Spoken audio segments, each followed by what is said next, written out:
अस्सलामुअलैकुम नाज़रीन, आप देख रहे हैं PC world news. SSP patrolling police Faisalabad region Chaudhry Farooq Ahmed Hundal की हिदायत पर मोबाइल एजुकेशन यूनिट फैसलाबाद की टीम ने डिस्ट्रक्ट चनैट का दौरा किया। हमारे नुमाइंदे खुसूसी पाकिस्तान गुलाम दस्तगीर की रिपोर्ट के मुताबिक इस दौरान चनैट की मुख्तलिफ हाईवेज़ पर रोड सेफ्टी, ट्रैफिक रूल्स और धुंध में महफूज ड्राइविंग के मुतालिक आगाही पम्फलेट्स तकसीम किए गए।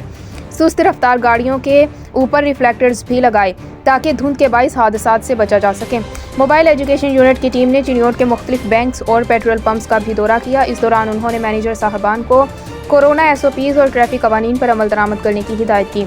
मोबाइल एजुकेशन यूनिट की टीम ने चनैट के बस, टैक्सी और रिक्शा स्टैंड्स पर ड्राइवर हजरात को रोड सेफ्टी और ट्रैफिक रूल्स के मुतालिक आगाही फराहम करते हुए incharge mobile education unit sub inspector Rizwan Bhatti ने धुंध में हादसात से बचाव के मुतालिक कहा कि तेज़ रफ्तारी मत करें, फॉग लाइट्स का इस्तेमाल करें, गाड़ियों के दरमियान मुनासिब फासला रखें, ज़्यादा धुंध की सूरत पार्किंग लाइट्स का इस्तेमाल करें, एम्बुलेंस को हर सूरत रास्ता देना चाहिए।